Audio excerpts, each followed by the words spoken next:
So in general, the hysterectomy is the second most common procedure that women get in the country. There's probably about 600,000 or more done over a year.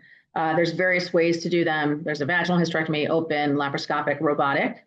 And then when we talk about urinary incontinence, there's a few different types that we consider. So there's stress incontinence, which is leakage with laughing, coughing, sneezing, anything that kind of puts pressure on the pelvic floor. There's overactive bladder, which is a kind of umbrella term for symptoms like urinary urgency, and urge incontinence is included in there, as well as frequency. And then there's mixed incontinence, which is a combination of the two. And so in general, there's actually mixed data on what happens with urinary incontinence and hysterectomy. There was a recent study that came out just last month, actually, that showed that looked at the link between a hysterectomy and pelvic floor disorders, and urinary incontinence is one of those pelvic floor disorders. And so what they found was that within 10 years, when you consider stress incontinence, it is the rate of urinary incontinence does go up within 10 years. However, beyond 10 years, it's a higher rate than within the first 10 years. Similarly, for overactive bladder, which again is that urgency, frequency, urge incontinence, within 10 years, the rate goes up. However, the studies that they looked at for the beyond 10 years was not necessarily associated with a higher risk of overactive bladder after hysterectomy.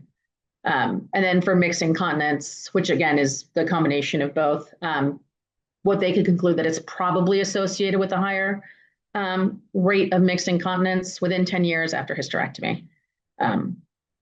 There aren't necessarily specific studies that are going to look at approach, or I should say there aren't large studies that look at approach of hysterectomy type and the incontinence type affiliated.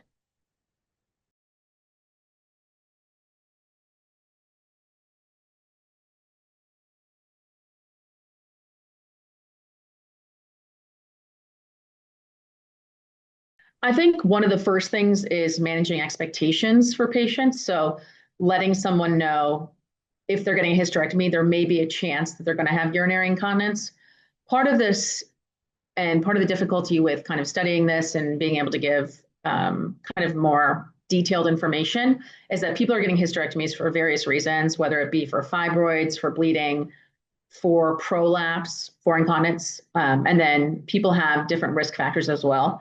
And so in general, we can say that if you're going to get a hysterectomy, there is a chance that you may develop urinary incontinence in the future. So I think that counseling and that expectation part is really important for patients to know.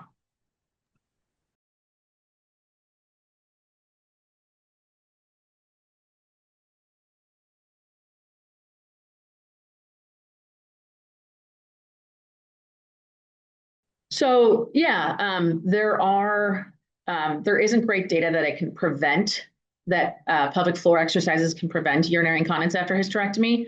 However, we would recommend doing pelvic floor muscle exercises because they're a very low risk intervention to do.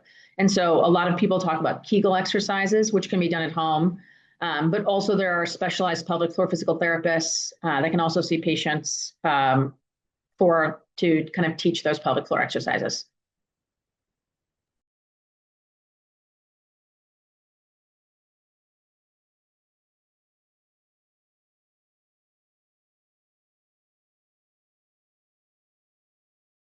Yeah, so what usually happens is we have to, as providers, as physicians, we have to document that there is urinary incontinence and then how many like pads are used or how many diapers are used.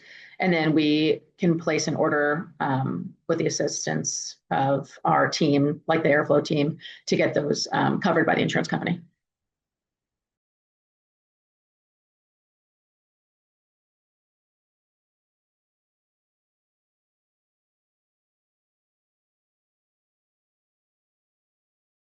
We're not entirely sure why incontinence happens after hysterectomy. It's probably related to a little bit of structural change with surgery as just your anatomy changes.